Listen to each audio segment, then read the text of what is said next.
$10 million. 90 days. One wedding ring.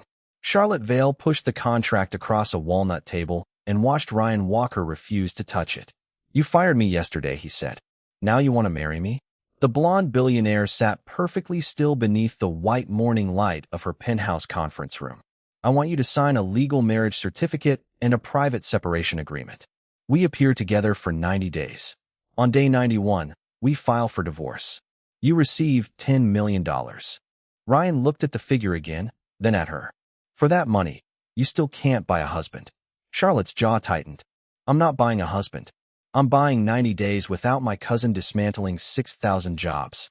18 hours earlier, Ryan had been chief building engineer at the Vale Crown Hotel for 12 years, keeping boilers alive, elevators safe, and wedding lights burning while his name never appeared on the brass wall outside the ballroom. Charlotte had arrived from New York for the annual investor dinner and announced that 118 maintenance, laundry, kitchen, and housekeeping positions would be outsourced by the end of the month. Ryan had stood in the back of the ballroom with employees who had just been handed envelopes. When Charlotte said the change was necessary for long-term stability, he called out, "Stable for who?" Every head turned. Charlotte asked security to clear the room. Ryan stepped closer instead. "You cut people who know every pipe and every guest by name. Then call it efficiency because the spreadsheet doesn't show their kids." Charlotte's expression went cold. "Mr. Walker, this is not the place. That's the problem. For people like you, there's never a place where people like us are allowed to say no." She fired him in front of 300 donors. He handed over his master keys and said, "You don't own my silence with my paycheck." By midnight, the video had crossed 1 million local views. By 1 in the morning, Charlotte learned something Ryan did not know. The outsourcing order had been forced through by Elliot Vale, her older cousin and vice chairman, using emergency votes while Charlotte was overseas closing a debt refinance. She had intended to reverse it in 48 hours. Then her attorneys reminded her of the clause everyone in the family had mocked for years. On Charlotte's 35th birthday, 3 days away, the late Henry Vale Voting Trust would release 36% of Vale Hospitality. If Charlotte was legally married and still serving as chief executive, the shares entered a 90-day vesting window and then became hers. If she was unmarried, they went to the next eligible family trustee, Elliot. Henry Vale had called it continuity. Charlotte called it a dead man controlling a living woman. She had challenged the clause and lost. Elliot had spent 2 years waiting for the deadline. Now he had a private equity buyer ready to split the company, sell 12 hotels, and squeeze labor until the numbers looked beautiful. Charlotte could let him take control, or she could marry before Friday. She chose the man who had humiliated her because he had also been the only man in the ballroom who seemed impossible to purchase. Ryan laughed. "So to prove I can't be bought, you offer 10 million? I'm offering enough that neither of us can pretend this is romantic." He pulled the contract toward him. "And if I say yes?" "The trust vests. Elliot loses his path to control. I reversed the outsourcing plan." Ryan looked at the $10 million figure. Charlotte expected him to ask for more. Her lawyer opened his pen, ready for escrow terms. Ryan said, 118 jobs. Charlotte frowned. "What? Every one of them comes back before I sign. Same pay, same seniority, no retaliation, 12-month protection from outsourcing." "Ryan, that isn't your payment." "Correct." He slid the contract back to her. "That's my one demand." For the first time since he had met her, Charlotte had no immediate answer. Then she picked up her phone. "Get legal on the line." At 2:17 that morning, 118 reinstatement letters went out. At 8:05, Ryan signed the marriage agreement in a lawyer's office after reading every page twice. His $10 million would stay in escrow until the 90 days were complete. If he broke the agreement early, he got nothing. If Charlotte broke it without cause, the payment still became due. Ryan added one handwritten sentence beneath his signature. No employment term may be used as leverage against workers because of this marriage. Charlotte read it, gave him a long look, and initialed it. They were married at the county clerk's office before noon. The only flowers were a grocery store bouquet Lily Walker insisted Charlotte hold because, at 8, she said a wedding without flowers was just paperwork with nicer shoes. Lily wore a blue dress and stood safely beside Ryan while a clerk asked the questions. Charlotte wore a cream suit worth more than Ryan's car. Ryan wore the only dark suit he owned. When the clerk said, "You may kiss," both of them froze. Lily whispered, "You don't have to if it's weird." The clerk laughed. Charlotte did not. Ryan touched Charlotte's cheek and kissed her forehead. Outside, 6 cameras were waiting. Someone had leaked the time. "Smile," Charlotte murmured without moving her lips. "I thought this wasn't romantic." "It isn't. It is now public." Ryan put an arm around her because every lens was pointed at them. He felt her body stiffen before she forced herself to relax. By the time they reached the car, the first headline was live. Billionaire CEO marries fired hotel worker 18 hours after viral fight. 2 hours later, another appeared. $10 million groom. Insiders question veil wedding. Ryan shoved his phone toward Charlotte. Only 6 people knew that number. 7, she said. "You knew?" He stared at her. "You think I leaked the price of my own humiliation?" Charlotte held his gaze for one hard second, then looked away. "No. I think Elliot wants us suspicious of each other before the marriage lasts a day." Ryan had been ready for another fight. The answer stopped him. That sounded almost like trust. "Don't get sentimental." The argument followed them to Vale House anyway, a stone mansion overlooking the river, where Ryan discovered his suitcase had already been unpacked into a guest room beside Charlotte's suite. A stylist waited with tailored jackets. A communications team waited with a binder labeled marriage narrative. Ryan dropped it into a wastebasket. "I'm not memorizing how I supposedly fell in love with you." Charlotte retrieved it. "You will not improvise in front of national media. Then tell them the truth. We met because you fired me." That is not a love story. Neither is this. Their first dinner as husband and wife was worse. Charlotte had invited 3 board allies, 2 bankers, and Nathan Pierce, an old family friend who looked at Ryan's hands and asked whether he planned to keep doing repair work now that his circumstances had improved. Ryan set down his fork. "I plan to keep working. You should try it." One banker laughed into his glass. Charlotte did not. Nathan smiled. Charlotte always did have a weakness for difficult acquisitions. Charlotte placed her napkin beside her plate. "Dinner is over." Nathan blinked. "Excuse me." "You heard me." Her gaze moved around the table. "My husband has repaired more of this company's buildings than most of you have visited. If you can't manage one meal without treating his work as a punchline, you can leave my house." Chairs shifted. Faces changed. Ryan said nothing until the last car disappeared down the drive. Then he asked, "Why defend me?" Charlotte looked toward the empty dining room. "Because they were wrong. That's simple. It should have been simple yesterday, too." For the first time, Ryan heard regret instead of strategy.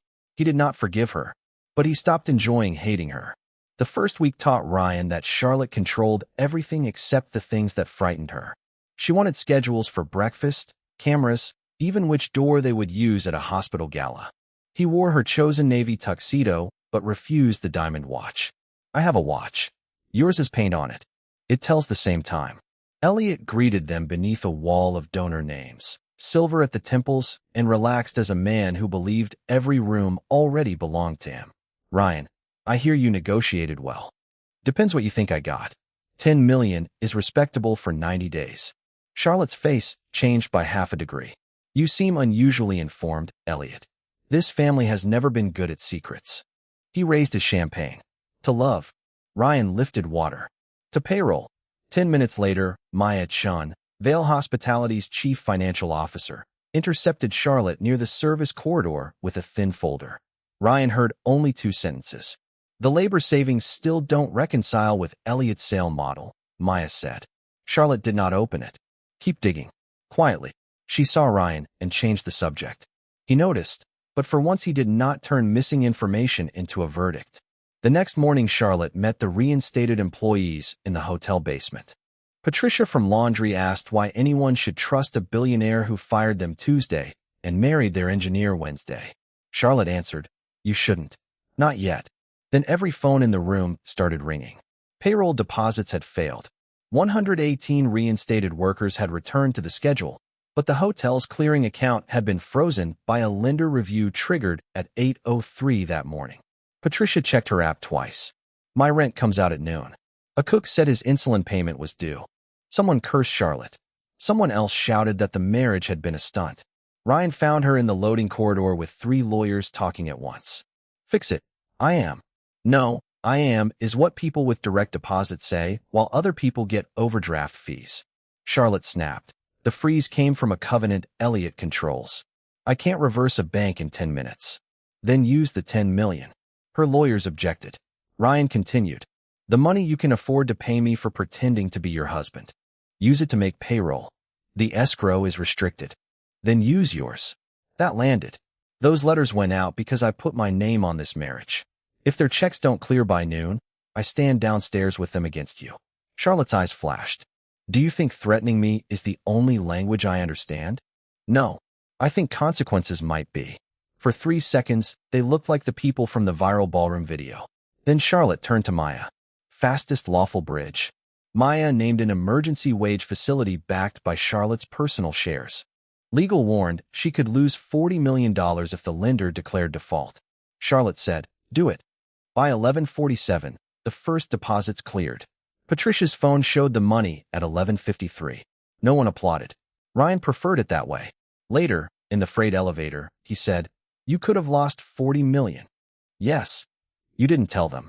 Sacrifice advertised in advance is often marketing. Ryan looked at her. You really do make caring difficult. I've been told. The elevator stopped for 3 seconds before the generator caught. Ryan reached for the panel. Charlotte reached for his hand. Neither let go first. That night Lily visited Vale House, though she still lived at Ryan's apartment near Mrs. Delgado. When photographers gathered outside, Charlotte canceled a live investor interview and took Ryan and Lily through the service garage in his old pickup.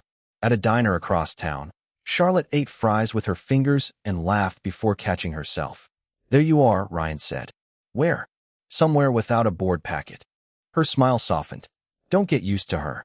Maybe she should get used to herself. Nathan Pierce came to Vale House the next night without an invitation. Ryan crossed the library hall as Nathan told Charlotte she could still annul the marriage before the trust challenge became permanent. Marry someone the family can defend.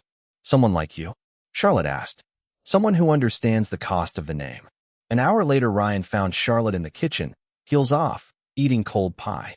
Nathan had nearly been her first husband. Her father arranged the engagement when she was 29. Charlotte ended it after finding a draft agreement where Nathan and her father had negotiated which board committees she would keep without asking her. Ryan leaned against the counter. People like me think money means choices. Charlotte closed the refrigerator. Sometimes it just makes the cage expensive. He told her Emma had died 4 years earlier after an undiagnosed brain aneurysm turned a normal Tuesday dinner into the last ordinary hour of his marriage. Charlotte said she was sorry and did not fill the silence. The next morning, Ryan took her through the hotel's service floors. She saw a broken ventilation fan employees had complained about for 6 months and ordered it repaired. When Ryan said, "Nice way to impress your husband," Charlotte stopped. "Maybe Patricia asked me. You are not the only person who can care about workers." Ryan bristled. "I didn't say I was. You imply it every time you make having less money sound like proof of better character."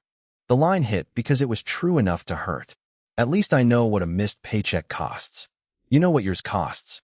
You don't get a monopoly on pain because my house has more rooms." Ryan opened his mouth, then shut it. That was fair. Maya appeared at the end of the corridor with another folder. Ryan caught the end of their exchange. "The buyer numbers don't reconcile with the pension assumptions," Maya said. Charlotte answered, "No accusations until you can prove the chain. Keep tracing it." Ryan watched her slide the folder under her arm. "You want to ask?" "Yes." "Why aren't you trying something new?" That afternoon, a forged invoice showed a $250,000 consulting payment from a shell company tied to Elliot to an account labeled Walker Facilities. Attached screenshots suggested Ryan had promised internal maintenance schedules. By evening, every director had it. Charlotte found Ryan in the library. He saw the invoice and went cold. "Here we go. I believe you," she said. Ryan blinked. "What? I believe you. The board won't. Help me prove it without giving me your phone." She placed 3 options on the desk: independent bank verification, carrier metadata through counsel, and server access logs that did not require searching his messages. "Pick one, or propose a fourth." Ryan stared at her. "You did this before asking me. I learned something." They chose bank verification and server logs. The account did not exist. The invoice template came from an outside law firm Elliot used, and the screenshots came from a dormant login after Ryan had surrendered his credentials. Charlotte cleared him before the board that night. Elliot called her reckless. You're risking 6,000 jobs because you want the mechanic to be innocent. Charlotte answered, no. I'm refusing to manufacture guilt because it would be convenient. Later, Ryan found her on the terrace. Thank you. For believing you. For checking without taking my choice away. Charlotte looked at him. That should not feel extraordinary. It does. Then both our worlds have been worse than advertised. The kiss that followed was softer than either expected. When Ryan pulled back, Charlotte whispered, that was not in the contract. Good. For 12 days, the fake marriage became dangerous because fewer things felt fake. Ryan brought takeout when Charlotte forgot dinner. She learned the names of his former shift without asking an assistant. He stopped calling every expensive object ridiculous. She stopped sending cars for him unless he requested one. Lily taught Charlotte how to fold a paper Saturn and laughed when the billionaire tore the ring twice. At a charity breakfast, a reporter asked Ryan whether he had traded dignity for $10 million. Ryan answered, dignity isn't poverty. If I take money I legally earned under a contract, that doesn't make me owned. What matters is whether I was allowed to say no. Charlotte heard that from 3 feet away and looked at him differently. That night the bedroom door between their rooms stayed open. Nothing about what happened belonged to a schedule. In the morning, Charlotte woke with her head on Ryan's shoulder and looked more frightened than she had during the payroll freeze. What? He asked. This is harder to ensure. He laughed. For another 20 minutes, there was no trust, no board, and no Elliot. Then the full 90-day marriage contract hit every major news outlet in the country. The $10 million clause appeared on television beside footage of Ryan's firing. Comment sections split exactly where the marriage had always been weakest. Some people called Ryan a paid husband who had staged a labor fight to raise his price. Others called Charlotte a billionaire who had turned a working-class father into corporate camouflage. Employees who loved Ryan were forced to defend why their jobs had been attached to a marriage. Charlotte's board allies panicked. Elliot demanded an emergency hearing before the trust vesting period could continue. Charlotte's attorneys wanted a statement saying the labor reinstatements were independent of Ryan's participation. Ryan refused. They weren't independent. I demanded them. That wording makes it sound like employment policy was purchased through a marriage. It was changed because the old policy was wrong. Charlotte looked at her lawyers. Then say that. For the first time, they faced scandal on the same side of the table. Ryan stood beside Charlotte at a press conference and told the truth without polishing it. Yes, she offered me $10 million. Yes, I agreed to 90 days. Before I signed, I demanded 118 people get their jobs back. I'd make that demand again. A reporter shouted, would you still marry her if there were no money? Ryan looked at Charlotte. The answer was no longer simple, and he refused to fake simplicity. Ask me when the contract is dead. The clip went viral for a different reason. Charlotte did not punish him for it. She said, fair. That evening they returned to Vale House exhausted, but strangely lighter. Charlotte admitted she had loved him before she knew whether she could trust him. Ryan answered, I trusted you before I knew whether I could love you. We're terrible at sequence. She laughed. Then General Counsel arrived with preparation materials for the board hearing. An assistant carried 2 banker boxes into the study. Background packet for Mr. Walker, she said. Charlotte turned sharply.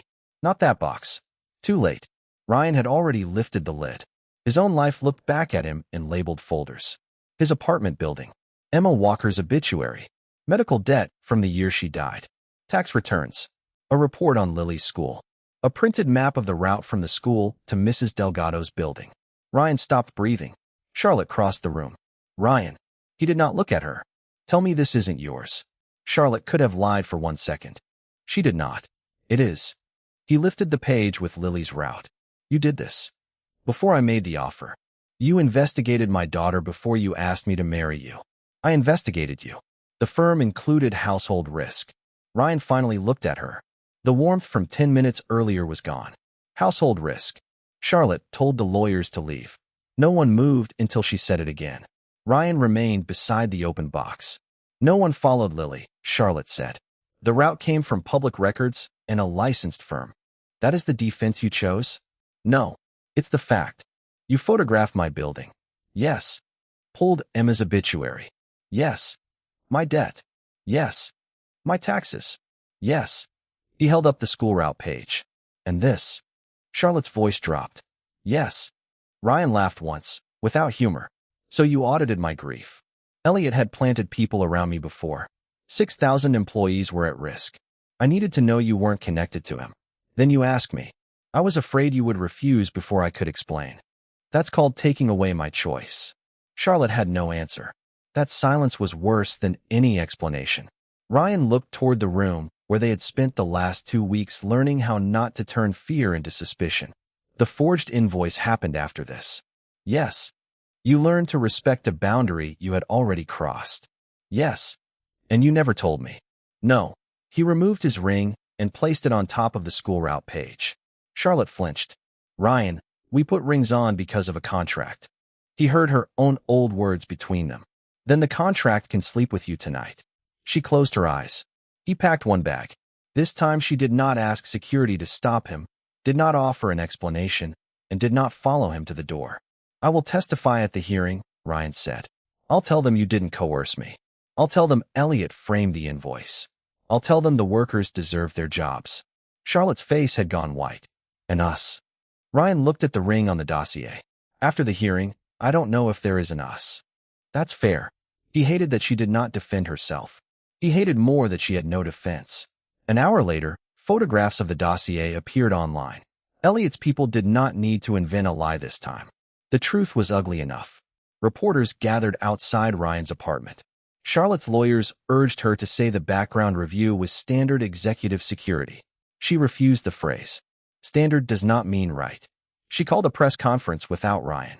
I authorized the investigation, she said. Ryan did not know. His daughter's routine should never have been included, and I should have disclosed the review before asking him to sign anything. A reporter asked whether she regretted it because she had been caught. Charlotte answered, I regret that it took loving someone for me to understand why I should have known better before. The sentence cost her 2 board allies and did not bring Ryan home. That mattered. The next morning, Maya came to Charlotte's office with the sealed audit file. We finally traced the pension assumption. Charlotte looked at the cover but did not open it. Does it prove what we suspected? Enough to freeze the sale if the independent directors act. Then give copies to the board counsel and the outside committee. Not to me alone. Maya paused. You don't want to control the release? Charlotte looked at the empty place where her wedding ring had been. I am trying to learn the difference between control and responsibility.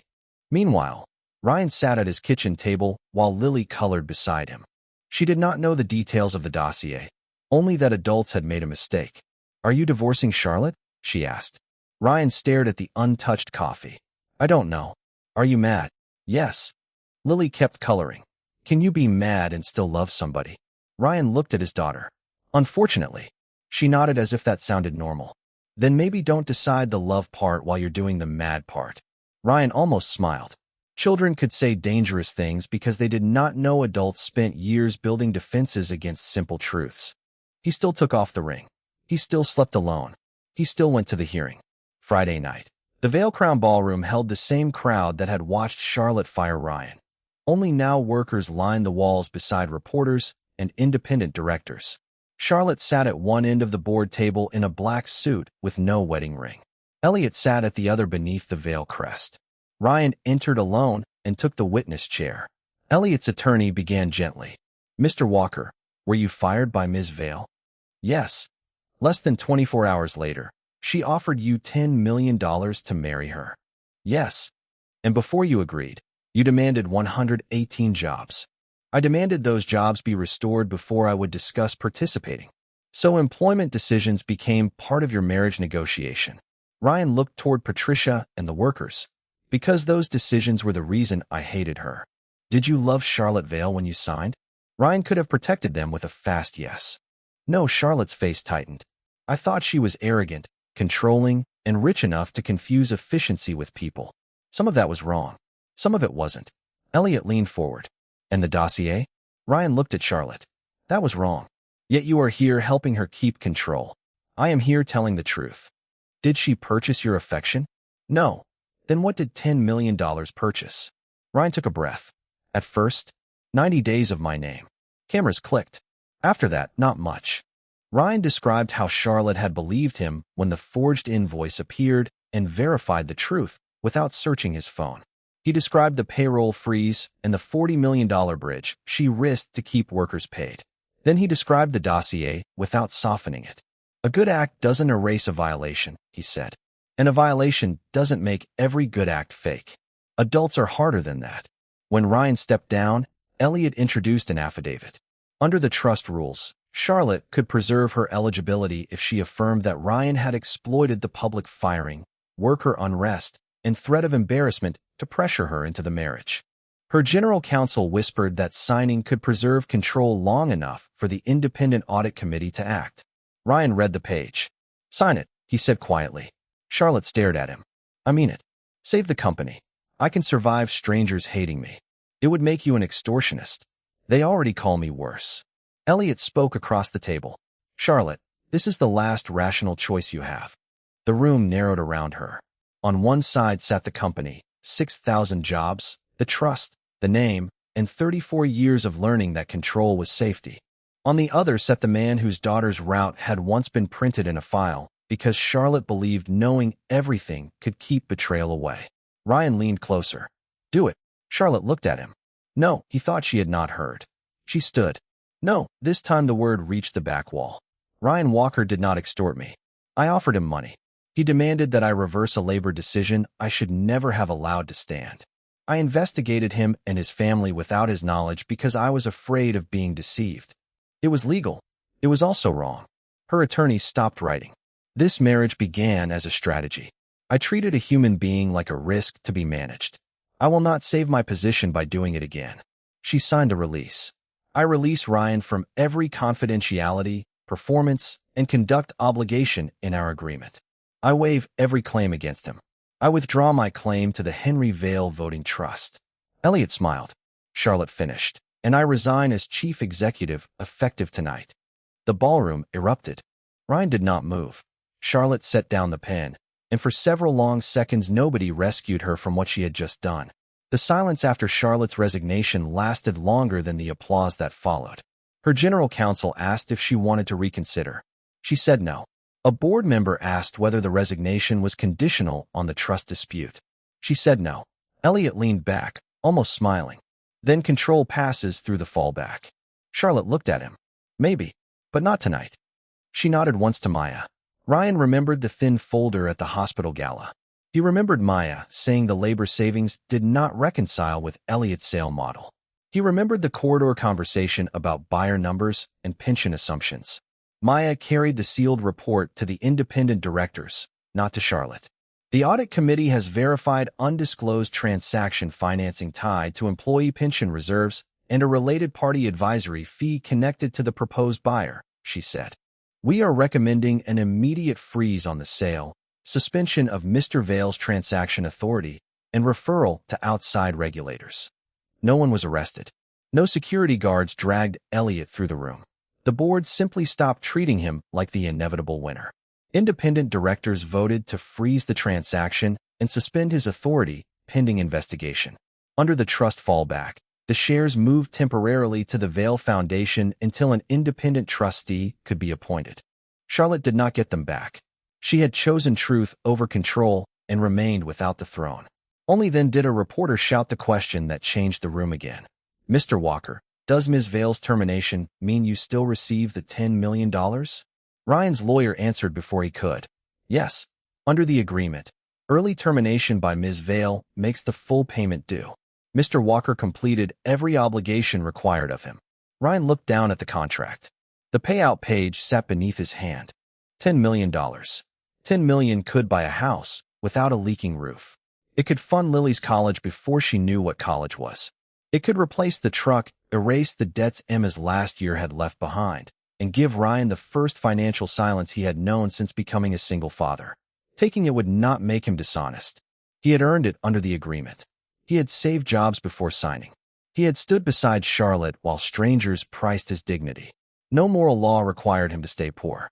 Charlotte came to stand beside him, not touching. "Take it," she said. Ryan looked at her. "You mean that?" "Yes. You kept your part. And dignity is not refusing money just because I have more of it." He stared at the number again.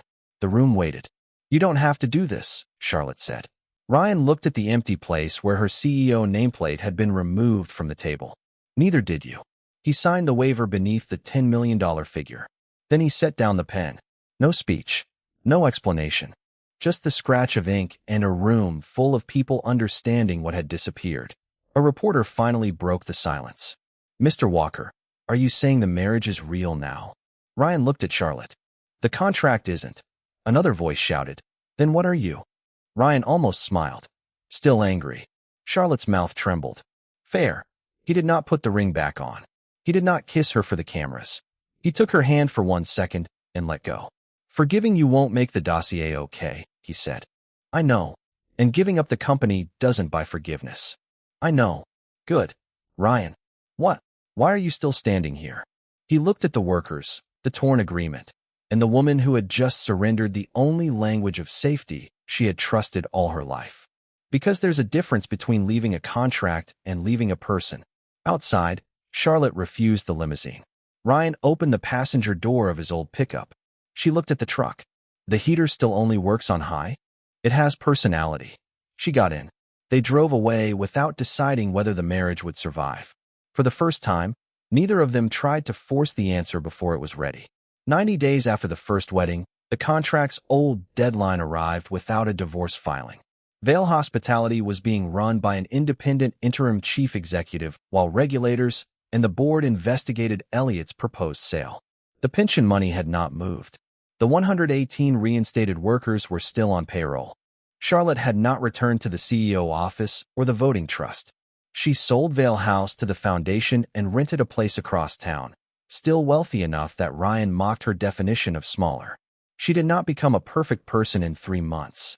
She consulted for 2 hotels rebuilding labor relations and sometimes caught herself answering before an employee had finished. Ryan would raise one eyebrow. She would stop. Sorry. Continue. That mattered more than speeches. Ryan returned to engineering work on an independent contract and refused every offer that would make Charlotte his direct boss. Lily stayed in the same apartment near Mrs. Delgado. Some nights Ryan and Charlotte talked until midnight. Some nights the dossier came back between them and they did not solve it. Charlotte never said he should be over it. Ryan stopped using her wealth as evidence whenever he was afraid. They learned that repair was less cinematic than damage. It was also harder.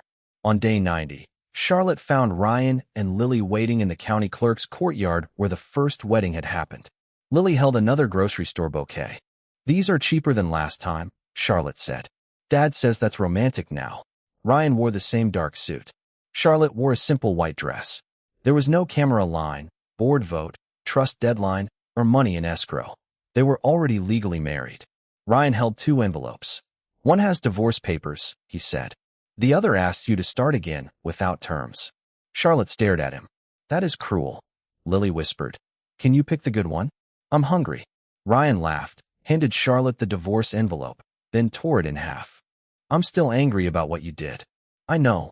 I may be angry about pieces of it for a long time. I know. And I was wrong too. I kept treating class like a moral shortcut. If you hurt me, I thought it proved rich people didn't know how to love. Charlotte took a breath. You never owed me poverty to prove you were good. And you never owed me perfection to prove you could change. He held out his hand. I don't want the old marriage. Neither do I. I want the one where you tell me when you're afraid before fear becomes surveillance. Agreed. And where I ask before I turn a number into a verdict. Agreed. Lily sighed. This is a lot of rules for no contract. They laughed. Ryan slipped the ring onto Charlotte's finger. She did the same for him. Mrs. Delgado, Patricia, Maya, and a few hotel workers waited near the courtyard gate. Ryan looked at Charlotte. The first time you offered me $10 million, I thought you were proving everything I hated about people with power. You were not entirely wrong. No, but I was wrong about one thing. I thought dignity meant never needing anything from someone who had more than me. He squeezed her hand. Dignity is being able to need someone without letting either person own the other. Charlotte's voice shook. And I thought safety meant knowing every risk before I stepped into the room. You taught me some things are worth choosing before they are safe. When the kiss came, Lily covered her eyes and peeked through her fingers. Afterward, they ate barbecue behind the Vail Crown with the workers whose jobs had started the whole fight. At sunset, Lily taped a sign to Ryan's truck, "Just married again." Ryan looked at the woman who had once bought 90 days of his name, crossed a line she could never uncross, surrendered an empire rather than lie about him, and then learned remorse was not the same as repair. Charlotte looked at the man who had challenged her, loved her, left once when she truly betrayed his trust, walked away from $10 million he had every right to keep, and returned only when there was nothing left to buy. Their first marriage had been priced on paper. The one they chose afterward had no price, no deadline, and no exit clause.